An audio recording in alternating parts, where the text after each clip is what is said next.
We can make the intro play. The Dave Hooker Show. A presentation of Off the Hook Sports. Objective insight, expertise, top guests. Available on YouTube, Apple, Spotify, and the Off the Hook Sports app. Download now for free. Also available on offthehooksports.com. I compute and obey. Now to Dave Hooker. Ready. Look at Caleb Calhoun. He's ready to go with a sports coat. I went with a button-up shirt, so must be another edition of the show as we try to look nice. Welcome to the program. We appreciate you being a part of it. Love your comments on the message board. Love the reaction. It's been a fantastic run, and we continue to grow. The subs keep coming in, and we thank you. Hit that like button. Hit that subscribe button. We want you to be a part of this program and a part of what we do at Off the Hook Sports, and that includes the Vol Report with Cooper Mays, brought to you by City Heating and Air Conditioning, the Vol Report with Jacob Warren, brought to you by Bassey Lawn and Garden, and the long-awaited Celebrate 98 series set to begin this week. So we're excited. On the show today, can you believe it's been 25 years since the Vols won a national title, Caleb? I mean, I was 10, and I got to be honest, the crazy thing is my intro to Tennessee was towards the end of the Peyton Manning years, and I'm like, this is just par for the course, right? This is just what Tennessee football does. I mean, nothing out of the ordinary, and then just how they roll. And then you went through the decade of dysfunction, as Mark Nagy called it in his book. I still haven't read that book. I need to ask Mark how well that sold, because I'll be honest with you, I don't know that a lot of people would want to read about the decade of dysfunction, but we don't even have to talk about the decade of dysfunction because the Vols cruising right along, and we're going to get to that. So today, a national outlet says that Nico, let me make sure we get this right. Nico will be the starter. Quick tease on that, Caleb. What? Yeah, that's ambitious. Now, this outlet has these are hot, fiery takes for every team in the SEC. So there's some other crazy ones that I actually believe a little more than this one, but we'll go through them when it happens. Okay. While one analyst is high on Hendon Hooker, says it's his favorite pick of the draft. He is from ESPN, and also is the Big Ten closing the talent gap on the SEC and the NFL. The numbers would lead you to believe so. However, I'm not quite to that point. And then the college football playoff schedule for 2024 and 2025 is out. So we've got a lot going on. We begin with today's tough question, and it's brought to you by our friend at AndyMasonRealEstate.com. Today's tough question. Take a side. Take a stand. The Dave Hooker Show, a presentation of offthehooksports.com. Is Tennessee's offense too gimmicky? That's the question I have for you, and that's the question that Josh Heupel was asked earlier this week at the Big Orange Caravan Chattanooga stop, as a matter of fact. Brought to you by AndyMasonRealEstate.com. Best prices, best service in the biz. AndyMasonRealEstate.com. He's been my realtor. He can save you thousands or tens of thousands of dollars, over 40 years of experience in the Knoxville area. So here we go. Today's tough question is Josh Heupel's offense too gimmicky? Why does this come up now? Well, it comes up because you have a handful of skill position players that go in the first 3 rounds of the NFL draft. And Josh Heupel defended his track record on preparing players for the NFL, saying, quote, man, like 10 years ago, I think there was a trickle-down effect from the NFL to college. I think it's the exact opposite in today's landscape. Over the last 3 cycles or 3 drafts, we've had 5 wide receivers selected. I've had more wide receivers drafted in the last 3 years than any college coach. I think that speaks to what we're doing, how we're developing those players, those guys understanding coverages, concepts, but also how to beat man coverage. That can be press, that can be off technique. That doesn't just happen by accident. So I think what we do does translate in how those guys have been developed. the offense gimmicky? I'll just ask you that question flat out. Caleb Calhoun, what say you? It's not gimmicky the way a Mike Leach offense is or anything like that. It's a little gimmicky, though. And Josh Heupel can take offense to that, but it's a little gimmicky in the sense of it's a scheme that hasn't been figured out, which kudos to Josh Heupel that it hasn't figured out, but it schemes receivers to be wide open downfield. And when I think gimmicky, I'm thinking, okay, these receivers are getting open partially because of their speed, but they're not getting open because they're just that much more talented than every other receiver in college football. They're getting that open because Josh Heupel is scheming them open in a pretty simplistic way that honestly nobody can figure out yet. And I want to bring this up with Josh. A lot of respect. I think it's great for the college game. Josh is adaptable. It's not like he's 3 plays and it's not like the triple option where you either hand it to the fullback, you pitch it, or you throw it. It's not that, but yeah, he's had 5 receivers taken in the NFL draft the past 3 years. The first one that he's talking about was 2021. 2 UCF receivers, Jacob Harris and Trey Nixon, have been taken. Combined, they have 1 catch for 6 yards in 3 years in the pros, or 2 years in the pros. So we can call it, we can say that it's not gimmicky like Mike Leach, but and he can talk about his receivers getting drafted. We kind of need to see them actually produce in the NFL, though. That's fair. Mike Leach is, first of all, college football is somewhat gimmicky right now. I was talking with a former coach that said they bastardized the rules. Can I say that on the YouTube? They bastardized the rules in order to get more scoring. What does that mean? That means offensive linemen and RPOs are allowed more freedom to go further downfield, and it puts really the defense in a strain. So college football is gimmicky to some extent. Josh Heupel is taking advantage of that. And I love what you brought up as far as figuring it out. And we had Billy Bob on the message board bring up Chip Kelly. Chip Kelly's offense was ahead of the curve. It was eventually figured out. The triple option was ahead of the curve way back when, before we were all born, and it was eventually figured out. They changed the rules and put cut blocks in and banned cut blocks. That's why the triple option fell out. Right. The run and shoot was, you could call it gimmicky. Eventually, we saw that it wasn't the answer to offensive woes. So is it gimmicky? No, I think it's taken advantage of some gimmicky rules in terms of offensive linemen, and it might not be figured out for a decade. All of the offenses that I mentioned, including Chip Kelly, they weren't figured out for double-digit years, Caleb. So even if it is, who cares? I mean, gimmicky almost sounds like a shot. Gimmicky, though, is about this close. And for you on our YouTube channel, I'm holding my forefinger and my thumb about an inch apart. Gimmicky is about that close to innovative. So, I mean, translate that into innovative, and suddenly you should be sky high on Josh Heupel. I don't care what term you use. He's taking advantage of the system as it is. And unless rules change, like shift in baseball, unless the rules change, he's going to continue to take advantage of that and be very happy that you have that coach taking advantage of it, Caleb. So this to me is a lot of talk about, quite frankly, not much of anything, because USC, Southern California, is running that type of offense. Oklahoma is trying to run that type of offense. TCU, not exactly the same. I don't mean this as a shot at the late Mike Leach.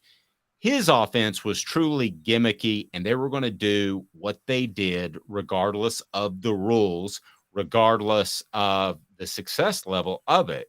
Josh Heupel has evolved his offense to this point, and I believe he could evolve it if the rules changed. So you want to call it gimmicky, I don't care. It just doesn't make a big difference to me. I think that this offense is incredibly productive, and I think it will be incredibly productive for at least 5 to 8 years. And unless there's a rules change specifically to the offensive lineman and the RPO game, I think they're fine. Also, this offense is solid in the run game. which that doesn't sound gimmicky to me, Caleb. Yeah, I agree. The underrated part of this offense that we always talk about is there's so much balance. I think when we talk about gimmicks with offenses, when you go through history, here's the mark of whether or not it can an offense be gimmicky. Yes, that doesn't mean the coach running the offense is gimmicky, but you're right. Rest in peace, Mike Leach. He was gimmicky in the sense that, like you said, he stuck to his guns no matter what. Josh Heupel, we're talking about already. They're talking about tailoring their game plan a little bit this year for Joe Milton as opposed to what Hendon Hooker did last year. They changed up what they did in the Orange Bowl with Joe Milton versus what they were doing all year with Hendon Hooker. So they do tailor to their personnel, which makes it not as gimmicky. And the other mark of a great coach, I guess you should say, is when their offense is figured out, can they adapt? I just talked about how the cut block really, the ban on cut blocks really, no pun intended, cut the legs out from under the triple option. You know what Tom Osborne did? He adapted and still was able to run that thing for 15 to 20 years and win 3 national titles because he recruited the right players to do it. We talk about how John Chavis told you that everybody had figured out Steve Spurrier by 1999. You know what Spurrier did? He went to South Carolina, completely changed his offense, and had probably the best 10-year run any coach has ever had at South Carolina or ever will have at South Carolina. Sorry, Gamecock fans. No, I agree. John with a great point. So he posted the definition of gimmick. Gimmick is, so I'm going to change my stance just a little bit. The definition of gimmick, thank you, John, for the purpose of attracting attention and that has no other purpose or value. Of course it has purpose and value, John says. It does. So if I didn't know that was the exact definition of gimmick, but if that's the exact definition of gimmick, then I'm saying H to the double no, that it's not a gimmick. It's innovative. So my stance is firmly, absolutely not, given that definition. Again, we love the message board. Given that definition, which I didn't look up, no, it's absolutely not gimmicky. Well, given that definition, though, because I don't think we ever used it in that way, because given that definition, no offense is gimmicky because every coach runs an offense because they're trying to win. I mean, it's not like they're doing it for attention. Well, no, but he said for the purpose of attracting attention. So, yeah, I know. I don't think every coach runs an offense just to attract attention. I think every coach runs an offense because they're trying to win with that offense. Right. So by that definition, no offense is gimmicky because nobody's going out there to attract attention. That's something you would do in the XFL. Right. And the definition that he posted has no other purpose or value. Well, it has purpose to score. It has value, 11 games last year. The other thing that I found really interesting is in his quote, he talked about the trickle down and trickle up. There's been a trickle up going from high school to college to the NFL for years. I used to cover a ton of high school football games, and I'm telling you, everybody, especially in Kentucky for some reason, everybody ran Hal Mumme and Mike Leach's old offense. They ran the spread, they ran tempo, they did all these things, and it somewhat trickled up to college. Trickled up, trickled down. Goes both ways. It's oversimplifying it to say it just goes one way at one particular time. But Caleb, this is an offense that is somewhat run, at least by the Arizona Cardinals in the NFL. And this is, if you look at the NFL, they're the Philadelphia Eagles. There are the Kansas City Chiefs. And I'm not saying they're running an offense, the same offense as Heupel, but they are running innovative offenses. At the end of the day, there is not really a pro-style offense anymore because I think that coaches are less afraid to do things that are a little bit different. That's not gimmicky. Yeah, it's the pro style is relative. I still think there is one, but there's no need to have to expand your playbook to such lengths when you can get because another one, the Ravens, when you can get a Lamar Jackson, tailor the offense to him in the NFL and run a perfect system. Josh Allen, again, 20 years ago, Josh Allen would never have been an NFL quarterback. He wasn't accurate, not the best decision maker. We might be talking about him as, if not for Patrick Mahomes, he might be the best quarterback in the NFL now. And so that is where things have changed a lot. The only thing I would say with Heupel, and yes, by the definition of gimmick, no coach is gimmicky. I don't think college football fans or analysts or ourselves use the term gimmicky in that way. We use the term gimmicky as we mean it something a little bit different. You know, maybe maybe lack of development, more about just pure scheme and not actually tailoring it to players or responding to defenses or things like that. That's what I would think with Gimmicky. I would say in that case, it's a little bit, only because, again, from the UCF days, we haven't seen a Heupel offensive player shine in the NFL just yet. I think that's going to change, but we still haven't seen one yet. Velus Jones Jr. has had the most production of any Heupel receiver in the NFL, and he might see more next year. But so we have to wait and see what happens. Because remember, they're not like remember Nebraska in the 90s, or actually I'll even say it, the fun and gun. The reason we all called the fun and gun Gimmicky was because no Florida quarterback ever made it in the NFL. And not only did they not make it in the NFL, we all knew they weren't going to make it in the NFL. Shane Matthews wasn't even drafted. And I'll add to that, Spurrier, nobody else could run it. Nobody else ran the fun and gun. So if you want to call that gimmicky, you can. I'm going to use the word innovative, and I'm going to reach out to everyone on the message board to go ahead and pick. Tell me what you ultimately think of this offense. Pick an adjective. I'm going to go innovative and no to a gimmicky. Let me throw it at you, Caleb, if you need a second. Pick an adjective to describe this offense other than I'm with you on innovative. I took that. Okay, I can't use innovative, but I mean, like, all forms of innovative, like all gimmicky offenses we're talking about were innovative at a time. I mean, when Robert Nalen brought the single wing to Tennessee in 1926, that was innovative. That was not a thing. And then Tennessee stuck with it, and it fell out of favor in the 60s. And what does Doug Dickey do? He comes in and brings back the T formation, which, by the way, for those who don't know, the T was the original formation, like the oldest style of offense in college football. And Doug Dickey, it came back and became fashionable again in the 60s. So, I mean, can I say fashionable? I like fashionable. I like that. D says versatile. I think I like that one a lot. Travis says ingenious. I like that as well. And Rebecca says, what will they call us when we do have players in the NFL that are successful? So that is the next step. But in the end of the day, it's nice watching Jason Witten and the late Reggie White have success in the NFL. But ultimately, what do you care most about? Care most about what they do in college, right? Yeah, but we've talked about this. To keep getting the personnel you need the success in the NFL if you're going to compete with the Georgias and the LSUs. I agree with that. J Max says electric, traditional, innovative, and exciting. So we'll roll with all those. Portions of the program brought to you by Zul Beer, xulbeer.com, worldwide award-winning craft beer, and they have panoramic views downtown. Here's another one, evolutionary. That's a really good one. So go ahead, take part. Throw those adjectives out. We'll continue to readdress them. But zulbeer.com, xulbeer.com. Again, downtown, they are absolutely phenomenal. You will love it. So Matt Miller of ESPN named Hendon Hooker his favorite overall pick of the 2023 NFL draft. I hate it, as I said, and I got ripped on the YouTube message board, and I knew I would, and I got ripped on Twitter. That's fine. I hated that Hendon Hooker went to the Detroit Lions. I don't want to have that conversation right now, and they may turn things around. History would indicate not. I certainly hope they do, and nothing for the best for Hendon Hooker, because I think he's a great person as much as anything, not necessarily because he went to Tennessee, as I think those that have followed us realize we're pretty objective here.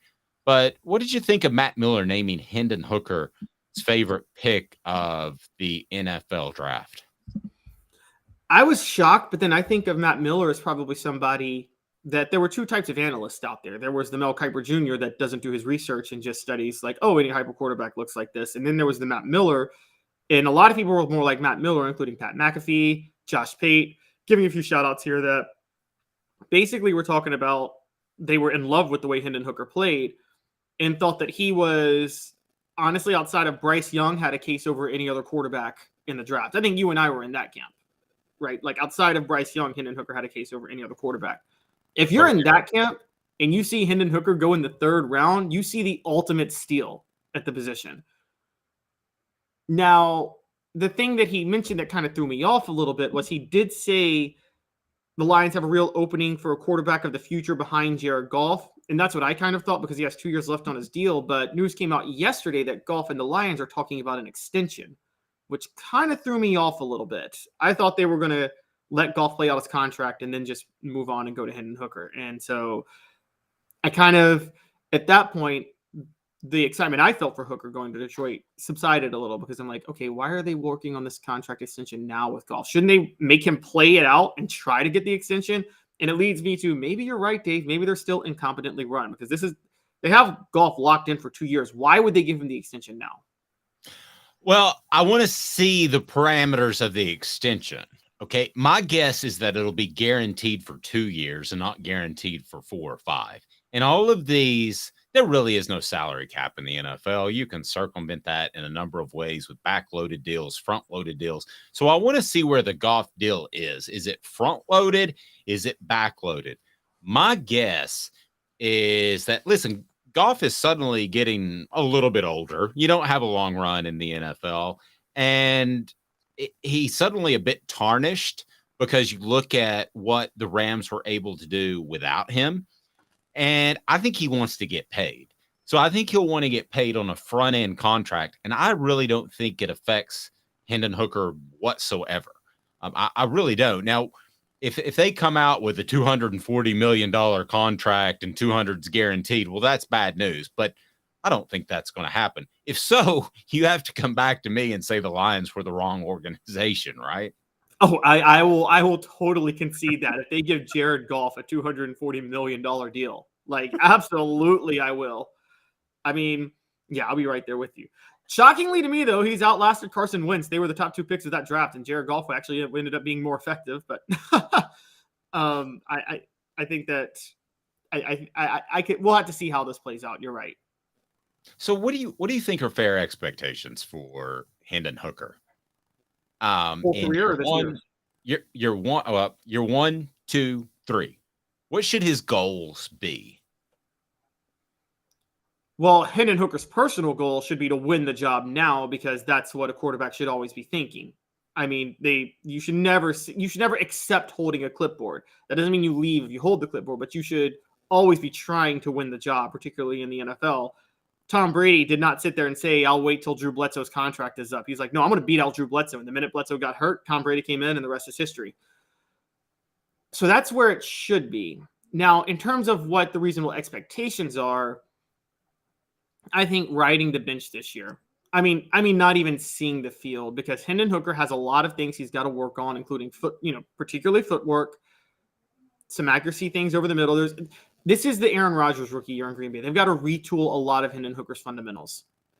I think next year, which is the last year on Goff's contract, as of right now, see him be the regular backup, come in for certain plays. Goff will probably get hurt here and there, and Hooker comes in, takes snaps at different times, and you can see flashes in year 2.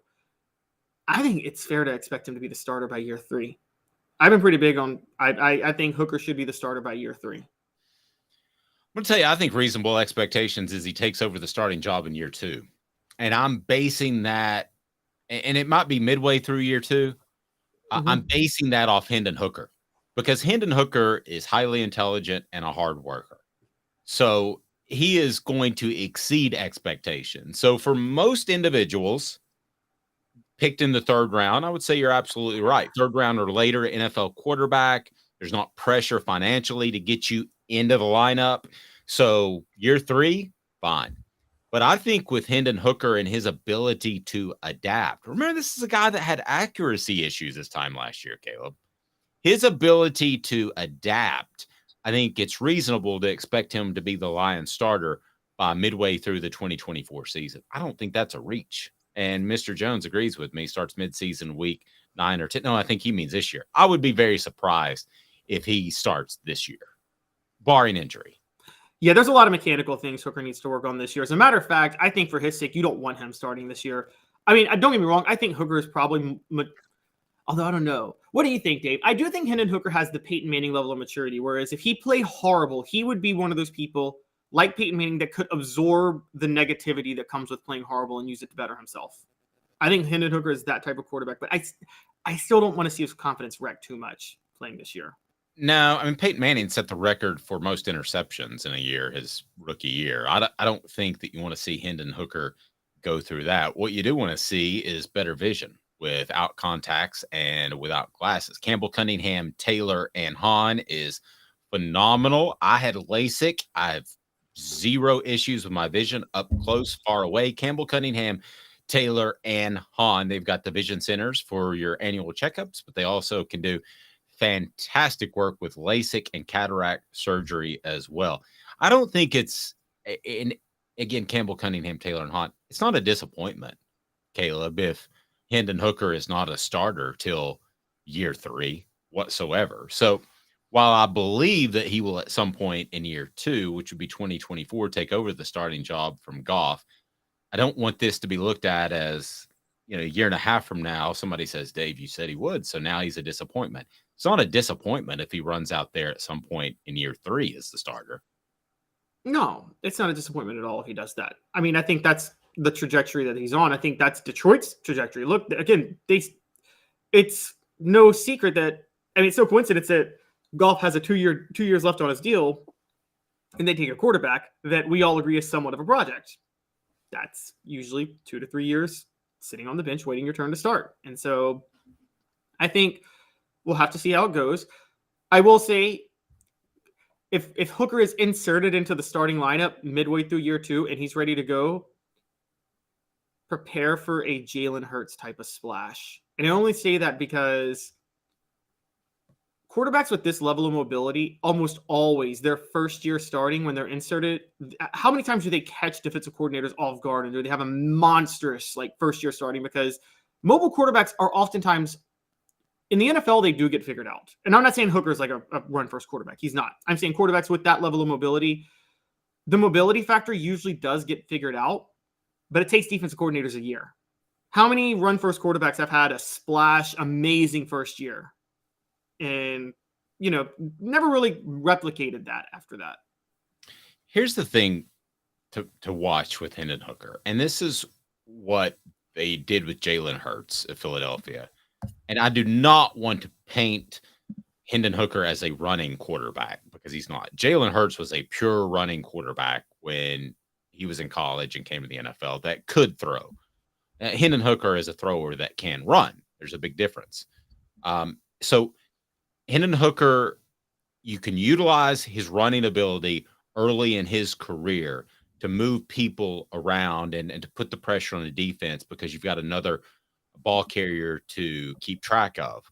But that can evolve over time. And it's what they've done with Jalen Hurts. Jalen Hurts, and if you want to say at the Baltimore Ravens, oh gosh, his name suddenly escapes me. Quarterback.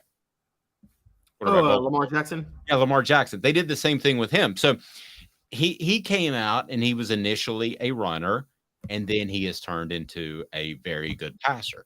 They could do that with him. The NFL is better equipped to handle running backs than they have been at any point in its history. So I think as long as they approach this the right way, the best case scenario is that he doesn't play at all as a rookie, like Caleb said. I agree with that. Let's get some things worked out. Let's get him used to the NFL game. You don't have to play right away.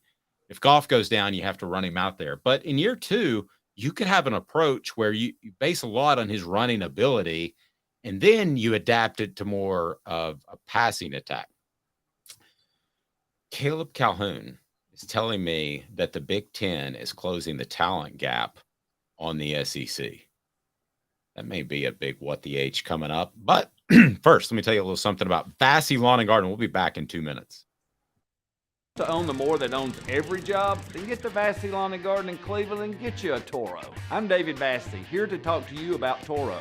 With a Toro Zero Turn, you'll get more out of every minute and you'll reach the finish line faster. At Vassy's, we like to say, no matter if you're mowing 3 acres a week or 11 lawns a day, homeowners and business owners alike find confidence in equipment they can trust from top to bottom. Vassy Lawn and Garden, Highway 60 North in Cleveland. Man alive, it's worth the drive. Hi, Mike Davis here with City Heating and Air, reminding you to always dare to compare. Our team provides quality local heating and air service, installation, and maintenance across East Tennessee. We use only the best equipment like American Standard heating and air conditioning for your residential, new construction, or commercial needs. Honesty, dependability, and customer satisfaction have been the cornerstones of our business since 1961. City Heat and Air. There's your bear.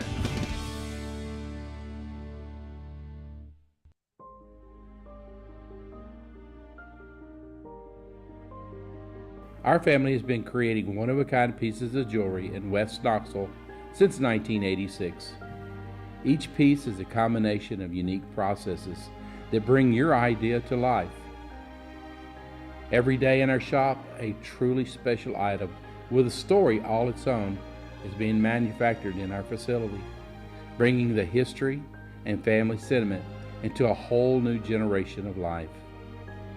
We are grateful that you chose us to be Knoxville's best jeweler, a title that we value and respect. Because to me, being a jeweler and owning a jewelry store are not the same thing. I'm Rick Terry. I'm a jeweler, and we want to be your jeweler.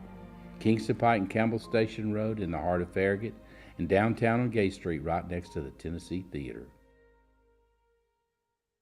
With all that sun, sand, and salt water, the beach is a very relaxing place. Unless you wear contacts. Ow! Open your eyes to the best the beach has to offer with LASIK vision correction from Campbell Cunningham Laser Center. Ah. What's up, everybody? This is University of Tennessee tight end Jacob Warren, proud to announce that I'll be working with Craven Wings again this season. And I want you to give your all and try my signature sauce, Sauce 87, at either of the Craven Wings 2 locations, Chapman Highway in Seymour and South North Shore Drive at the Markets of Choteau.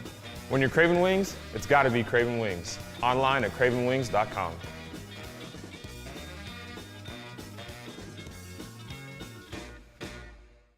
Objective coverage. Hey, that's new. If we get caught, we're going to jail. The Dave Hooker Show, a presentation of Off the Hook Sports. YouTube, Apple, Spotify, and the free Off the Hook Sports app. I'm going to need to see some identification. Back to Dave Hooker. Excuse me. Some interesting numbers that Caleb Calhoun pulled up is the Big Ten closing the talent gap on the SEC. So throw these numbers at me because the SEC once had a pretty significant lead over the Big Ten as far as players in the NFL draft. But what does history tell us about where the Big Ten is in trying to close the gap on what is the preeminent conference in college football? No question about it. Yes, so for the 17th straight year, the SEC had the most players taken in the NFL draft. They led the way with 62. But for the first time in 5 years, the conference that was second was within single digits of the SEC. That was the Big Ten with 55 players selected. This is also the fewest number of draft picks for the SEC since 2018, 5 years ago. Now, the interesting thing was in 2018 and 2017, the conference that was closest to the SEC was actually the ACC, which this was peak Dabo Swinney. Florida State still had some residue left over from the Jimbo Fisher years of those ACC title teams. But now, this is the closest any conference has come to the SEC since 2016, which that year the Big Ten came within 4 players of the SEC. It was 51-47. I don't know what happened, Dave, starting in like 2019, but at the turn of this decade that we're in now, that's when the SEC just took their dominance to another level. And they lapped the field. This is the first year since the turn of the decade, I call it the COVID decade, that you would say that, okay, maybe the SEC is not lapping the Big Ten anymore. The gap is narrowing. Now, everybody else after the Big Ten, I don't think anybody else had more than 30 players drafted. So it's the SEC, Big Ten a close second, and then a massive drop-off after that. I mean, fueling your point that there's only 2 conferences that should matter in the sport right now. Why do you think that is? If they are closing the gap, why do you think that is? I think Jim Harbaugh has been recruiting at a very successful level at Michigan. James Franklin is actually starting to corner a lot of the Maryland DMV market. Obviously, Ohio State's Ohio State. They're turning out NFL talent no matter what. I think at some of the smaller schools, like Maryland, is recruiting well under Mike Locksley. They're actually getting a lot of DMV talent to stay in Maryland as opposed to going across the rest of the country. So I think that had something to do with it. As far as and also you have to remember, a lot of schools in the SEC have been an influx recently. We know Alabama, and we know Georgia. We know those two schools, but LSU just fired Ed Orgeron. Tennessee's 2 years removed from firing Jimmy Pruitt. Florida's a year removed from firing Dan Mullen. So there were a lot of programs that Auburn is 2 years removed from firing Gus Malzahn, and then just fired Brian Harsin. So I think there's been less stability among a lot of the SEC powerhouse programs in recent years than there has been among the three top dogs in the Big Ten, which is Michigan, Ohio State, Penn State. All three of those programs have had a pretty healthy level of stability ever since Jim Harbaugh and James Franklin came into the league. And so I think that's why that is. I think James Franklin is a big part of it because he had ties into the SEC. And I don't have the numbers in front of me, but I think that his ties into the SEC has helped him recruit. I should say Southeast. His recruiting ties has helped him recruit in the Southeast. But should anybody be worried if you want to point to the game that Ohio State probably should have won in the Peach Bowl? Georgia beat them 42-41 and had to hold on. I look at that game and I don't want to point to one game as setting the standard. I think that's more of an aberration. I think that Georgia showed up flat. I don't know how you show up flat, but I think they were overly confident in that game. How much do you place on that particular game as the Big Ten has closed the gap, if at all? Not much, because I never thought there was too much of a gap between Ohio State and the top teams in the SEC with the talent level they recruit. I've always felt that if there was one SEC caliber team in the Big Ten, it's Ohio State, because they have a little LSU thing going where they're in a state that's top 5 in the country in NFL talent, and they're the only top dog in that state. Y'all can say Cincinnati now becoming Power 5. Don't make me laugh. Does anybody think a kid in Ohio is choosing Cincinnati over Ohio State? No, if I were to argue against your LSU comparison, I would say that Penn State and Michigan are so close and they get into Ohio a lot. You could say the same thing. Again, I've said it, but you could say the same thing about LSU with Texas or Ole Miss or Mississippi State, but it's just not the same. I've covered recruiting. You're going to have to take my word for it. The kids that want to go to LSU or the kids that LSU wants go to LSU in the state of Louisiana. They just do. That's why Jansen Jackson, going way back, was an absolute stunner when Lane Kiffin pulled him out of Louisiana. We now know there may be some backstories about that. So, which has to do with many Louisiana kids. I've read about this. Apparently, they don't have any family that's ever left that state. Whereas kids in Ohio, kids in California, particularly kids of African-American descent, we talk about the Great Migration, they naturally don't have their whole families from Ohio or California. Louisiana kids, a lot of times, whole families from there. Yeah. I mean, the bottom line is with LSU, more than any other state, and I've said this before, you're going to keep those kids. So if the SEC is an A+, what is the Big Ten? And I think we would agree, right, that the SEC is an A+ based off what they've done over the past decade plus? Yeah, what they've done over the past 20 years. Okay. An A+. It's been great for them. Hasn't been great for college football. Probably. So the SEC is an A+. What is the Big Ten? I'll ask you that. Craft Treats, go to crafttreats.com. Use the promo code Off the Hook. Again, Off the Hook, get 20% off the Chill Pills or any of their fine products. With the Chill Pills, they've got CBD in them that will help with your dog's digestive issues. They'll help with arthritis. They'll help with all kinds of issues, including anxiety. The yip yips. We got July 4th coming up. Fireworks go off. Yip yip. That's my dog. Crafttreats.com. Use the promo code Off the Hook. The promo code Off the Hook at crafttreats.com. You'll be glad you did. So if the SEC is an A+, what's the Big Ten? This year, I would actually say it was an A-, but right now I'd still say B+ overall, because you got to do it more than 1 year. I think they're going to. I got to be honest, but I'd say B+. I think the Big Ten is a little top heavy. I will say this: the Big Ten East may be tougher than either division in the SEC. I mean, there's a very good argument that the Big Ten top to bottom. Yes, top to bottom. I mean, I would say there's a very strong argument that the Big Ten East is tougher than either division in the SEC. The Big Ten is not as tough as the SEC, though. I would say this for people saying, should the SEC be worried or anything like that?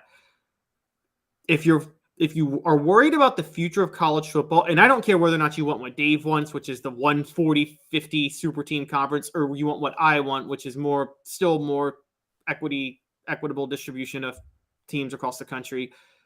Guys, it hasn't been good for the sport for the SEC to be this dominant. It's been good for the SEC. It's been great for the SEC, and it's been a lot of fun.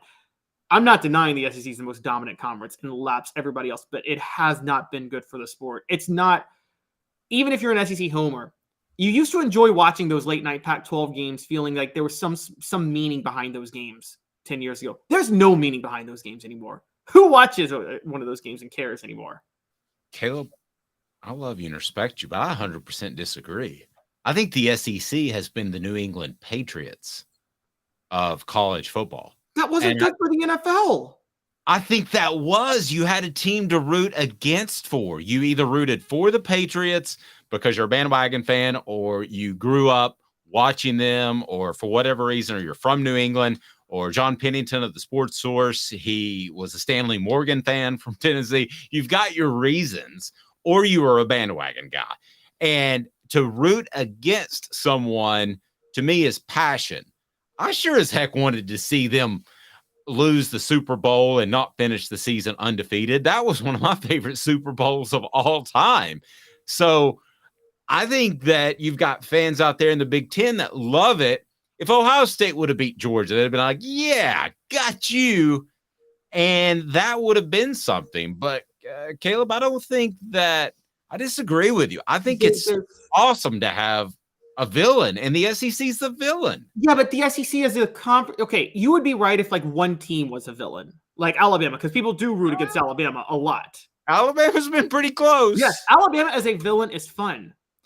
But here's the problem is that, okay, in the NFL, yes, you're rooting for the Patriots to lose, but you still have a favorite team. So, okay, you're a Cowboy fan. You know, it's funny to say, but no matter what NFL team you root for, there is like hope on the horizon that you could win the Super Bowl one day. Like you actually have a relevant NFL, every NFL team, there's hope on the horizon somewhere.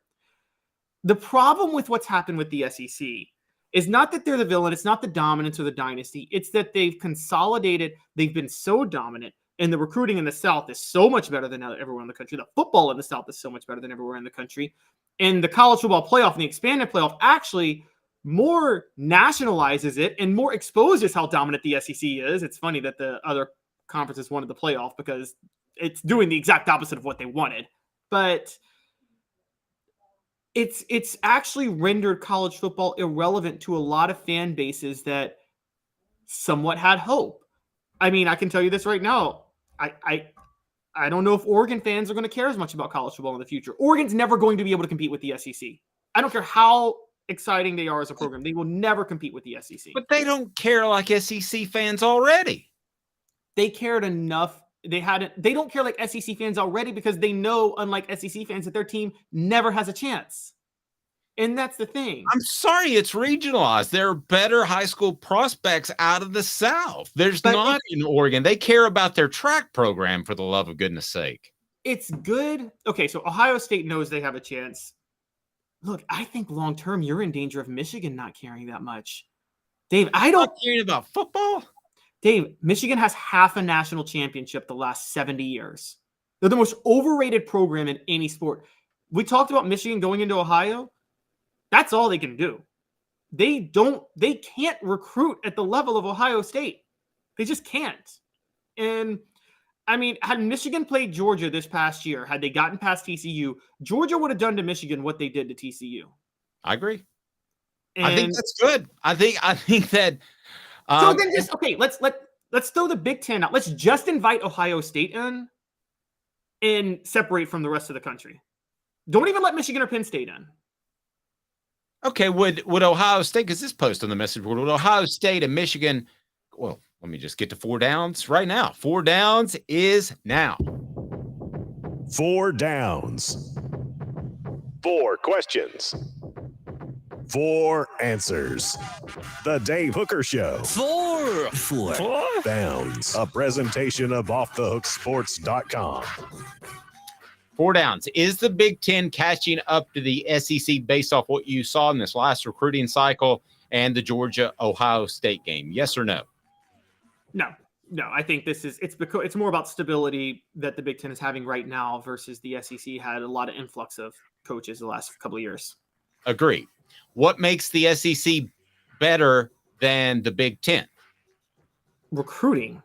Easy. I mean, the high school football. I mean, if you take the top 6 high school football states, one is California, the other is Ohio, and then the other 4 are in SEC country. And so, yeah, recruiting.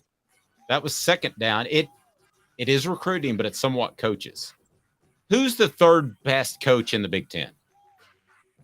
I'll give you.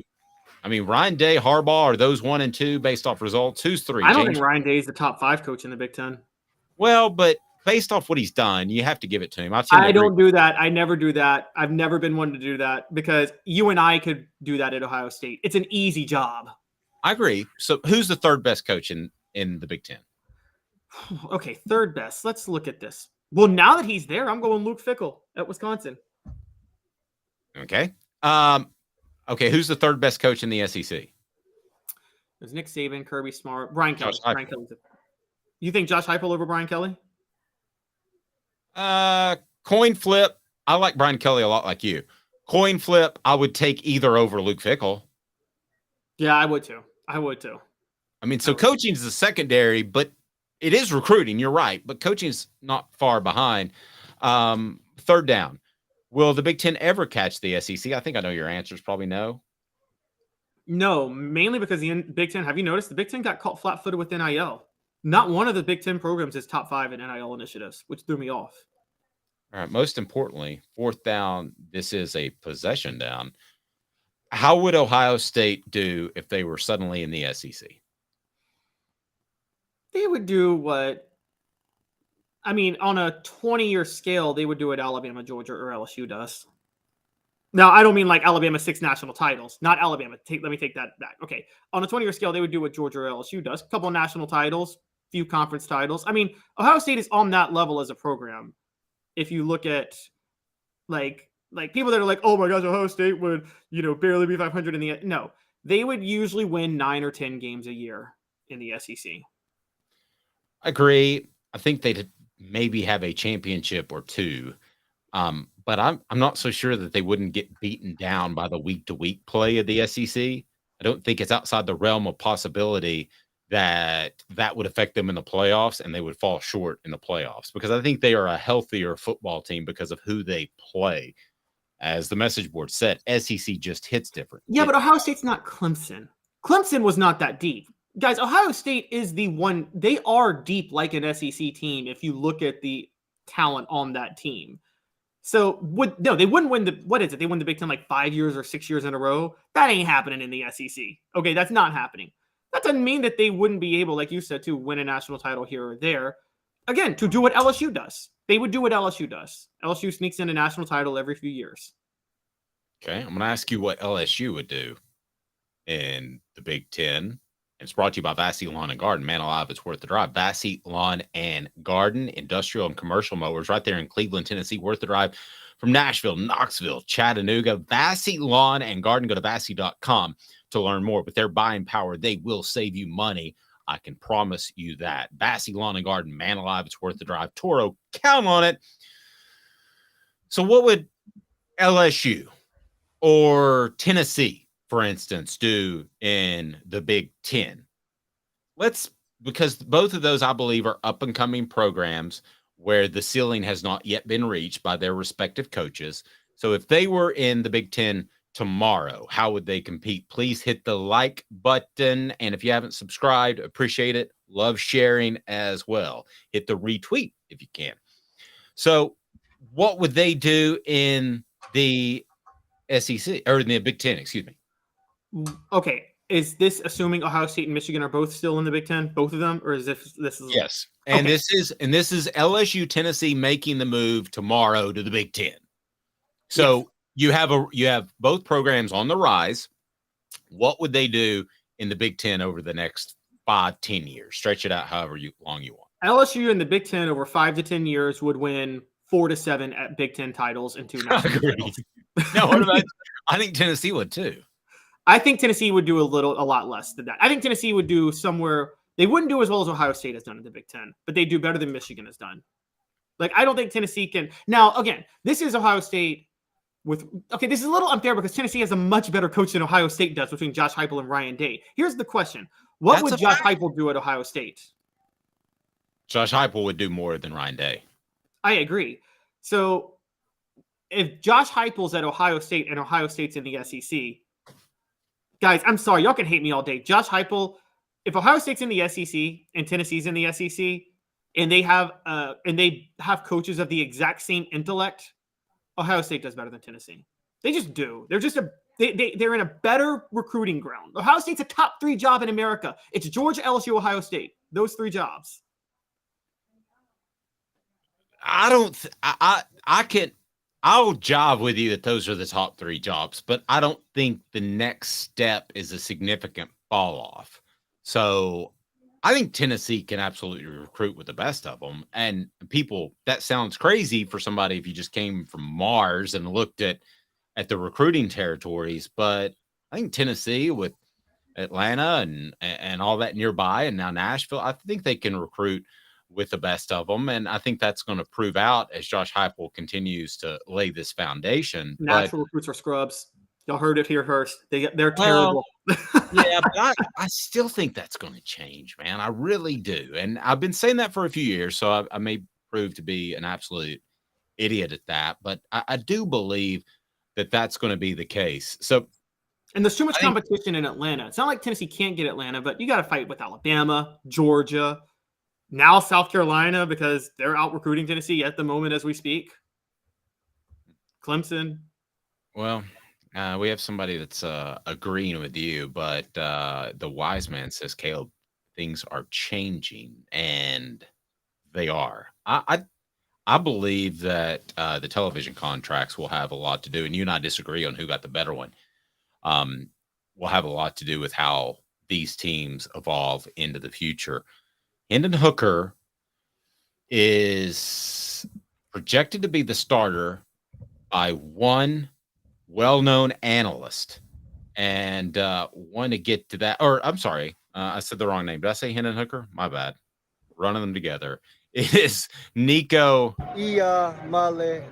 is projected to be the starter by one well-known college football analyst. That's up next in 2 minutes. We'll talk Nico. Our family has been creating jewelry since 1986, each piece unique with a story all its own. I'm Rick Terry with Rick Terry Jewelry Designs. I'm a jeweler, and I want to be your jeweler. We're grateful that you chose us to be Knoxville's best jeweler. My family and staff look forward to serving you. So please come see us. Kingston Pike and Campbell Station Road in the heart of Farragut, and downtown on Gay Street, right next to the Tennessee Theater. Hi, Mike Davis here with City Heating and Air, reminding you to always dare to compare. Our team provides quality local heating and air service, installation, and maintenance across East Tennessee. We use only the best equipment like American Standard heating and air conditioning for your residential, new construction, or commercial needs. Honesty, dependability, and customer satisfaction have been the cornerstones of our business since 1961. City Heat and Air. Dare to compare.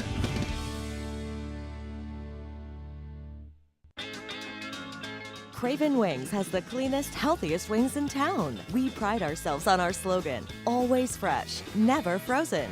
Come try us and discover the difference yourself. New location now open at the Markets at Choto. With all that sun, sand, and salt water, the beach is a very relaxing place. Unless you wear contacts. Ow! Open your eyes to the best the beach has to offer with LASIK vision correction from Campbell Cunningham Laser Center. Do you want to own the more that owns every job? Then get to Vassy Lawn and Garden in Cleveland and get you a Toro. I'm David Vassy, here to talk to you about Toro. With a Toro Zero turn, you'll get more out of every minute and you'll reach the finish line faster. At Bassey's, we like to say, no matter if you're mowing 3 acres a week or 11 lawns a day, homeowners and business owners alike find confidence in equipment they can trust from top to bottom. Bassey Lawn and Garden, Highway 60 North in Cleveland. Man alive, it's worth the drive. Objective coverage. Hey, that's new. If we get caught, we're going to jail. The Dave Hooker Show, a presentation of Off the Hook Sports. YouTube, Apple, Spotify, and the free Off the Hook Sports app. I'm going to need to see some identification. Back to Dave Hooker.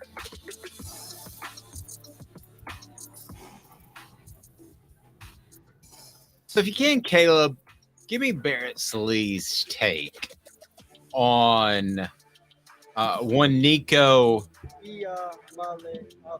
being a starter to start this season. I've said I thought it's possible after August, but I don't think it's possible at the start of the season. Tell me what Barrett Sallee of CBS Sports said. This is what Barrett Sallee, he calls these his SEC spring football overreactions.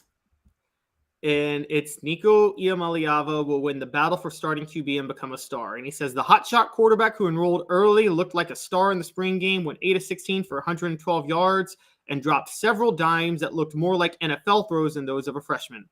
That completion percentage should have been much higher due to several drops. Fellow contender Joe Milton III won't be consistent during fall camp.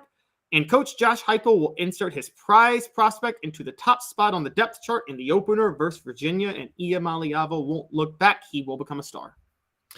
Iamaleava is not going to be the starter, and I realize these are overreactions, and these are supposed to get us talking, and I get that. He's not going to be the starter this season. I will still, but I'm going to hedge my bet just a little bit. I still would not be surprised if he won the starting job, but I'm not going to say that I think it will happen. I did before talking to some people during and after spring camp. Barring an injury, I think Joe Milton completes the season as the starter, but I wouldn't be surprised. Would it be fair to say you would be surprised if Nico Iamaleava, if he is the eventual starter? Remind me how to say that, Nico. Iamaleava. I would be next level shocked. Honestly, if you were going to, if he's a starter in the opener, if you were going to do an overreaction, you would actually do the other one, because Nico Iamaleava, I don't think it's a big deal because I think he was learning and developing and it was just his first spring, but he didn't blow you away during spring ball.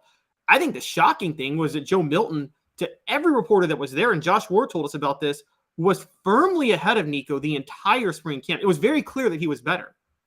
And I thought Nico was going to be ready to compete with him on day one.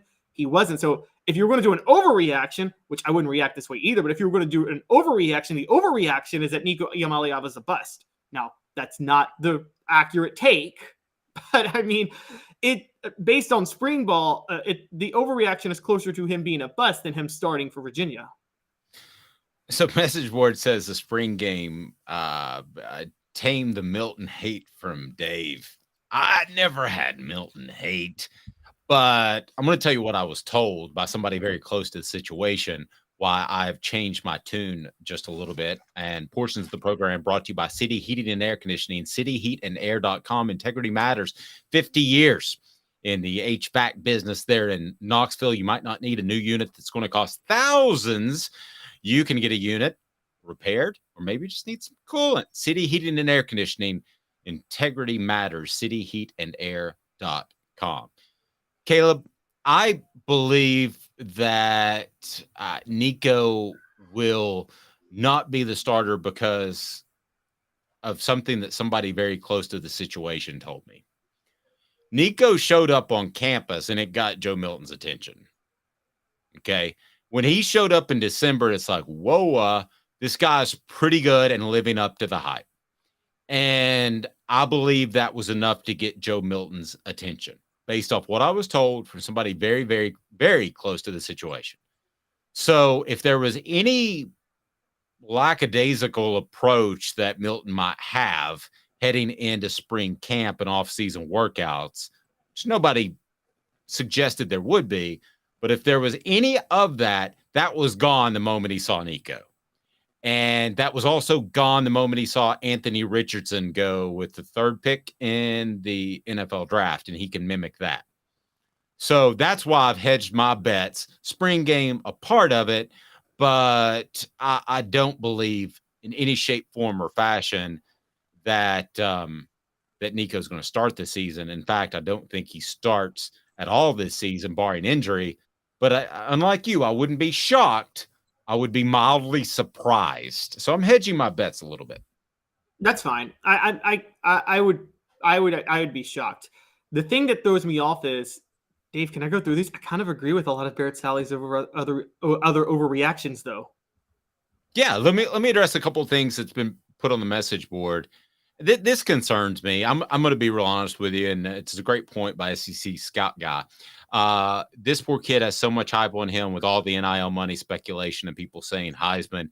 If he is just an above-average quarterback, people are going to say he's a bust. You're right. If he's Joshua Dobbs, it's going to be a disappointment, and that is completely unfair. No, it's not. Great quarterbacks live up to that hype. Peyton Manning was a 4-year Heisman favorite when he arrived at Tennessee. Didn't win it. No one says he was a bust. And then he was the number 1 draft pick and expected to live up to that. No one had more pressure than Peyton Manning as a quarterback. Okay, so to the message board, if he mimics Joshua Dobbs' career, are you happy with that? Oh, wait, that's a different question.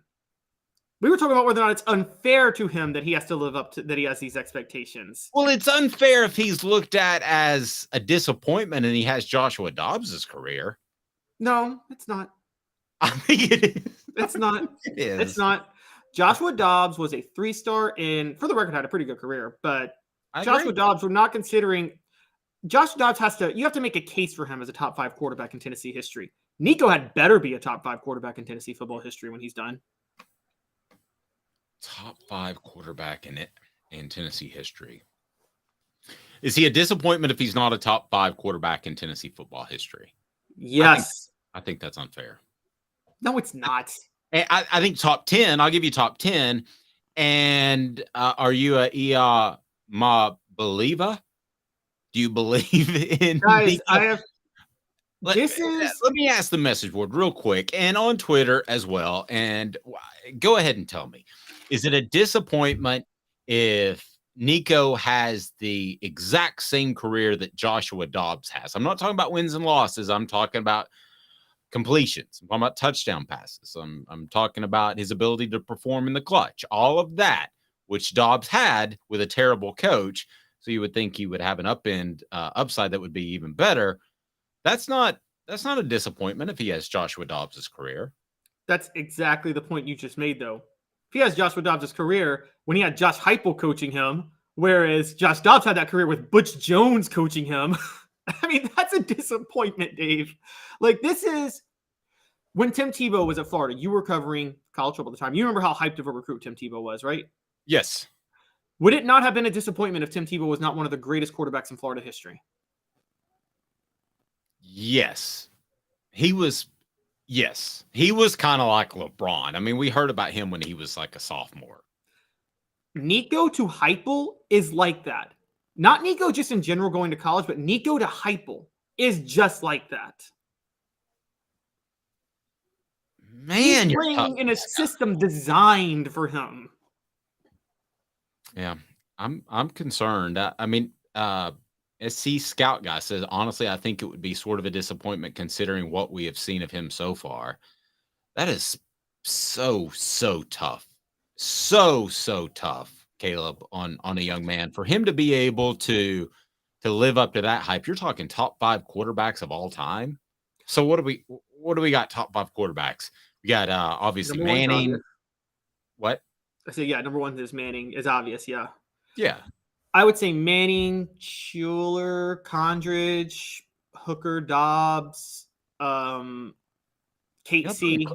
Yeah, I would put Clausen over Dobbs. Yeah, okay. So Dobbs isn't even top 5 now.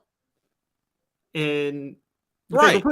So if Nico slides in there at that 6th spot, above Dobbs, but behind Clausen, Condridge, Manning, Schuler. I'm forgetting somebody. Clausen, Condridge, Manning, Schuler, and Hooker. Okay. If he slips in there at 6, you take that right now to the bank. You take it, but that's not what you expect from him. I expect him to be better than Hooker. Okay. I'm very clear on that. If Hooker can do this in Josh Heupel's offense, Nico can. He's a better fit for the offense. I expect him to be better than who else did I expect him to be better than Casey, largely because Casey was labored under Randy Sanders, but Casey only completed like 55% of his passes his last year in 2003. Well, the wise man's reading my mind. I think we're discounting Andy Kelly a little bit. I think Andy Kelly was a great leader and a clutch player. Go back and look at the talent Andy Kelly had. He was pretty insane. We could have thrown to those receivers. Click that like button. Be a part of the program. If you haven't subscribed, please do that. SC Scout Guy again says, and I love the fact that we've got, we're considered a Tennessee program, but we're SEC is the bottom line. And I love the fact that we get listeners and viewers from other schools. He says this all reminds me of the hype that Clowney had. Jadeveon Clowney. He is still the highest rated defensive recruit in Rivals history. Same thing. I mean, Jadeveon Clowney, it was almost as if he didn't have 18 to 20 sacks a season. He was going to be disappointment. And he's a very solid player. And I thought he was very good. Obviously, he was drafted high in the NFL. He lived up to the hype, but was he Will Anderson? No, I don't think he was. Well, Anderson.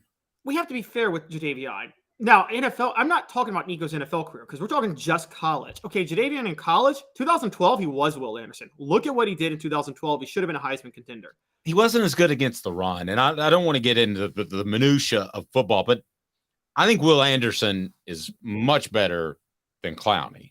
But Clowney's going to get more pub because he's better rushing the passer. Okay, well, what happened in Clowney's junior year, 2013, if we're forgetting, he had a massive drop-off from 2012 in his stats. Well, if you know South Carolina, and if to get a little more into the minutia, South Carolina was limited defensively. And he's a defensive end. You can run away from him. You can play on the other side. And so they literally designed their offenses, most teams, to make sure Clowney couldn't be as effective.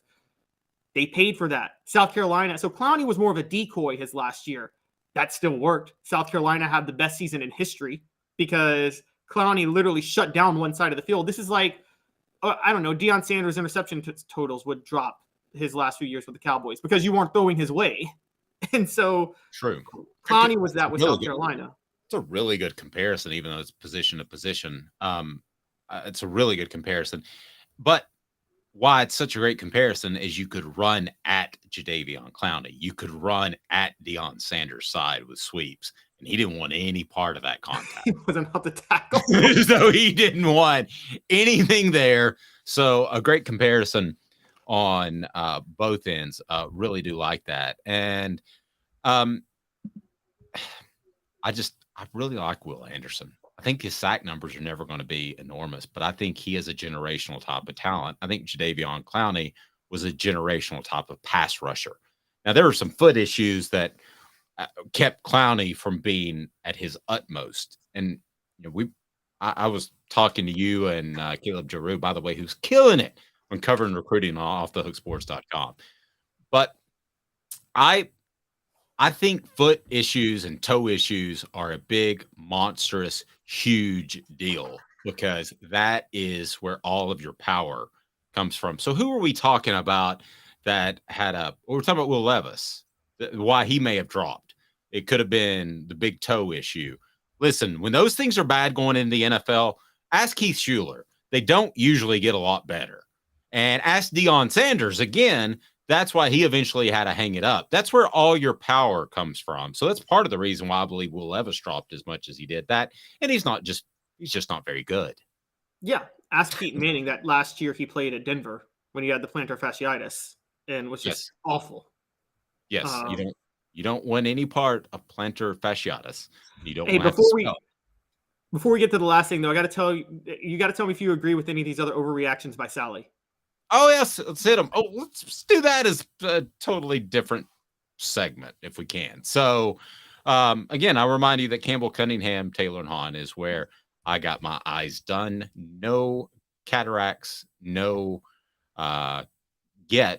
but if I have them, I know where I'm going to Campbell, Cunningham, Taylor, and Hahn to get that taken care of. So tell me, Caleb, let's go to these other overreactions. We'll probably go a little bit long today because I want to get in this college football playoff schedule and why I don't like one aspect of it. So throw Barrett, who we'll see at SEC Media Days when we'll broadcast live in July from Nashville. Throw Barrett's takes at me. All right. I'm agreeing with a lot of these. That's why it's scary with the Nico thing. Fewer than 10 wins for Alabama because of the issue at quarterback. Okay, so let's go. Real possible bull. Okay, real possible bull. That's real. Less than 10 games is real. That's real. That is straight up real. Okay, real possible bull. I think wouldn't real and possible be the same thing? No, real. No. Okay, let's real means it's going to happen. Possible means it could happen. Bull means it won't happen. I'm going real with Alabama. Fewer than 10 wins this year. Okay, I go real. All right, what else we got from Barrett? Arkansas leads the nation in total offense. That's bull. Bull. Total bull. It's not even. I guess he had to write something about Arkansas.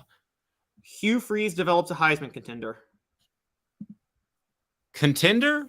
I think that's real. Heading into the contender for this year or heading into the 2024 season? This year. I mean, he's not going to contend. Nobody's going to contend for the Heisman this year, but I think heading into 20. Now, I will say or possible. I'm going to go bull. I'm going to go possible. I'm going to go possible just because Hugh Freeze is mine. Billy Napier proves he's not the answer. That's very real. That's real. Bulldogs dynasty for at least a year appears to end. They don't win the national title this year. Real. I'm with you. Real. Kentucky. Devin Leary proves he's a top 10 pick. That is the quarterback that they picked up from NC State. Possible. Bull. And it'll be further proven bull because Will Levis will be so horrible for the Titans this year that people will be scared of any Kentucky quarterback ever again. Okay, what else you got? I remind everybody, please hit that like button. Thumbs up. What do you got? All right, Barrett's reading my mind. Y'all think I'm the homer. LSU wins the national title. This year, that is bull. This year, it's possible. Okay. And I might be leaning to real, but I won't get there yet, guys. I'm not going to go there yet. Maybe I'm being old school, but I think it takes longer than 2 years to build up a program. So what else you got? I think they could be the Tennessee of 2023. I think that they could be the team that wins 10 or 11 and is pushing, but I don't think they can win the national title this year. All right, what's next? Let's run through Mississippi State will now make defense their identity.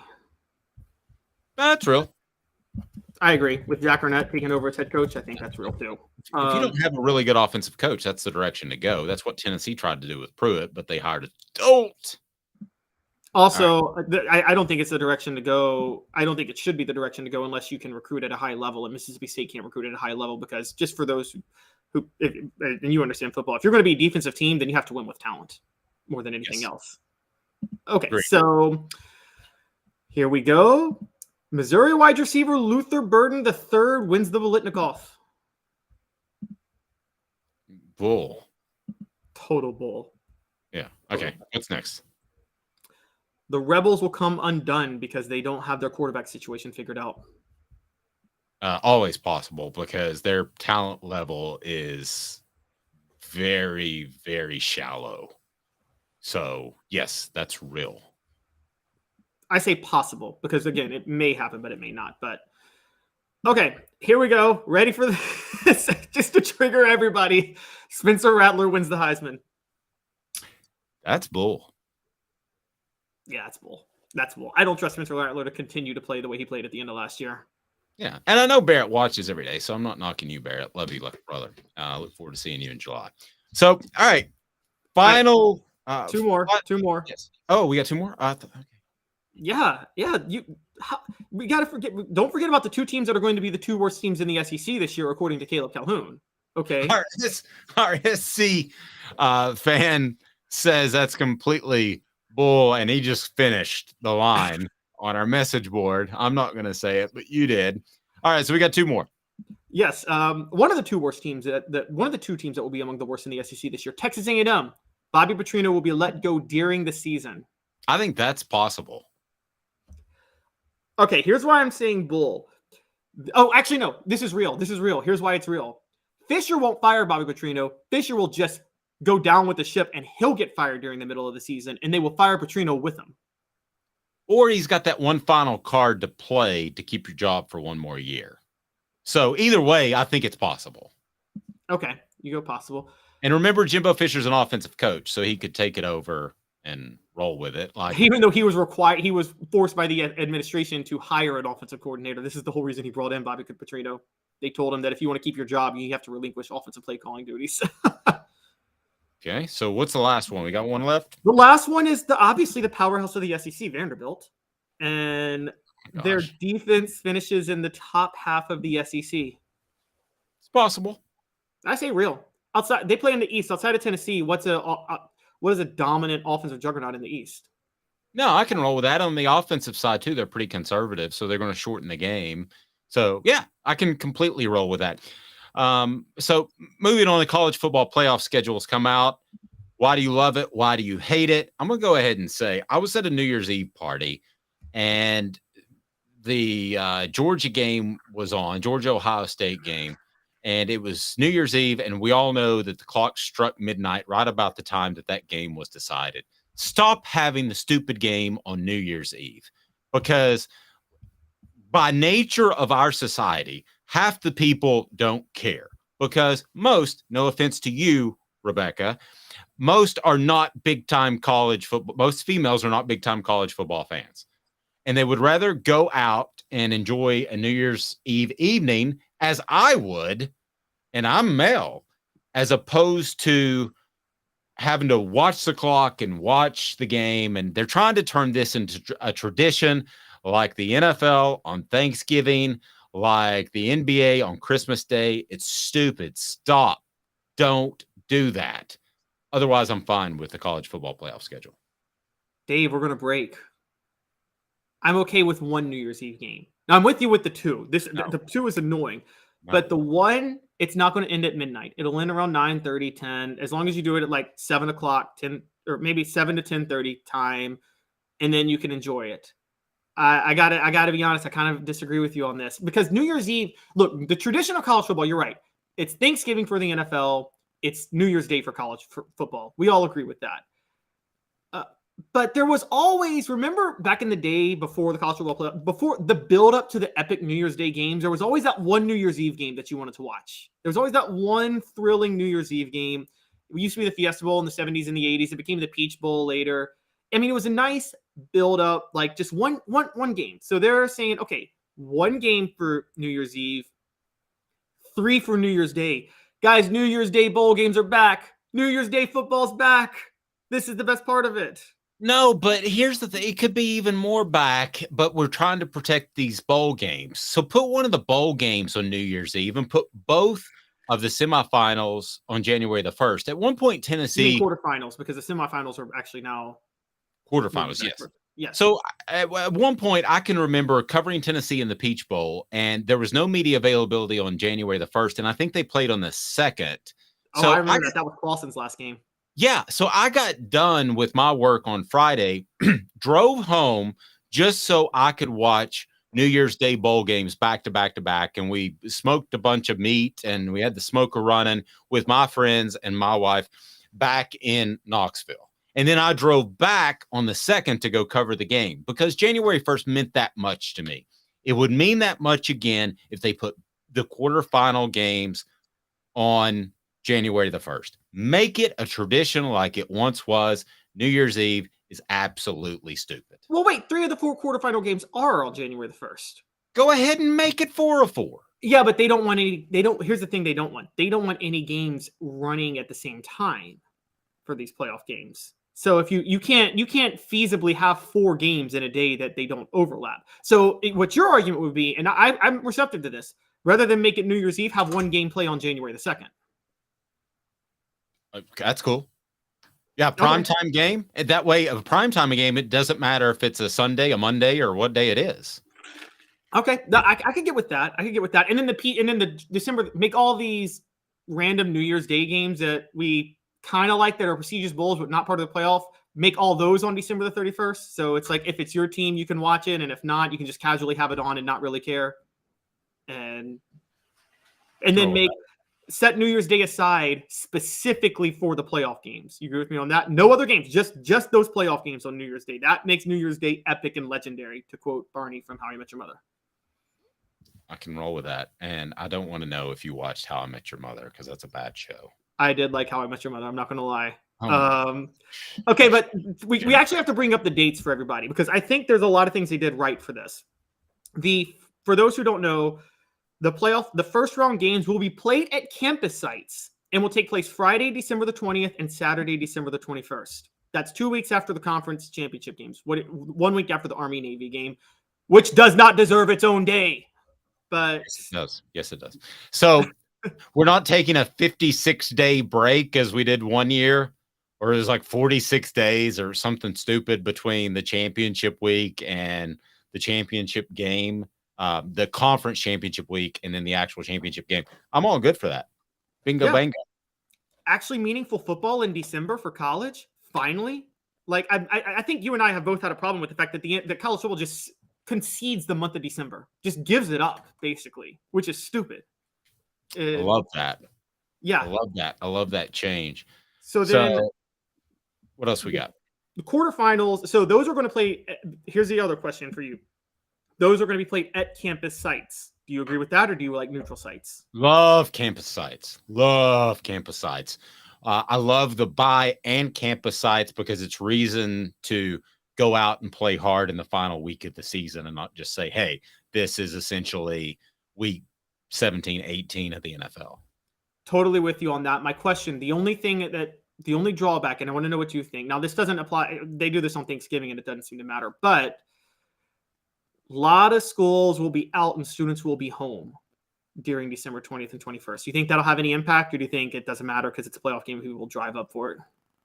I don't think it matters. I can't think of a single school that could be in the running that they wouldn't pack a stadium for. True. And imagine how epic it would be if, like, your last day of school is that Friday and then you got a playoff game that night. Yeah. Use your student loan money to get a hotel room. Like me, I used my student loan money to buy a $4,000 television. I remember it was $4,500. I didn't know I could get a student loan because I was fortunate enough to get some financial benefits going to school. And I realized I could get a student loan my last semester, and it was $5,200. I remember it. And they actually gave me the check, and I was like, holy Hannah. And I immediately went and bought a $4,500 television. And it was 250 pounds because it was the glass tube. It was a Mitsubishi. That's what you need to do with your student loan money, is you need to get a hotel and stay around campus because they kick you out of the dorms, and you need to watch your team play in the quarterfinals. I think the colleges will be smart logistically and let people stay in their dorms if the quarterfinals are going on and they were out of school. The way Alabama cancels school the day of the national championship that they're in, which is smart because nobody's going to be in class the next day really, so they cancel school the day of and day after. I think the smart thing for colleges is just to say if our college is in the quarterfinals or in that first round and they're hosting a game, we'll allow you to stay on campus in the dorm until the day after. They're not going to do that. Sounds good. Okay, so the next round of games is New Year's Eve, New Year's Day, and that's where you get to the New Year's 6 bowls. All 6 bowls: rose, sugar, cotton, orange, fiesta, and peach. How the Peach Bowl got to be part of these other 5 legendary bowls, I don't know. I still think that's the greatest finesse of all time. Cash money. I mean, the Peach Bowl has a lot of clout. Has some big time money people on their board. I believe that. That's how they turned Atlanta into the college football hub more than any other I think the SEC office might move to Atlanta at one point. J-Mac said, according to last year's hypothetical playoff scenario, Tennessee would have played Kansas State, and that would have been in Neyland. Is that right? Do we know that off the top of our heads? And then they would have played the 11 seed because they would have been the number 6 seed. Yeah. While Caleb's looking, so that's correct. While Caleb's looking, or he did look that up. So yeah, that's absolutely correct. So for those that hung with us till the end, we appreciate it. Hit the like button, subscribe. But we've got a special little giveaway we want to do. So as it turns out, we want to celebrate Hendon Hooker going in the draft. And we've got some Hooker shirts that, yes, that's my last name too. And we've got those available. So I'm going to say the first 3 people that post on the message board tomorrow, once the show starts, all you got to do is post, "I want a shirt." And then I will reach out to you and we will give you my email and we'll hook you up with a Hooker shirt. Sizes and colors are limited, but I will do my best. He's Caleb Calhoun. I'm Dave Hooker. This has been a presentation of Off the Hook Sports.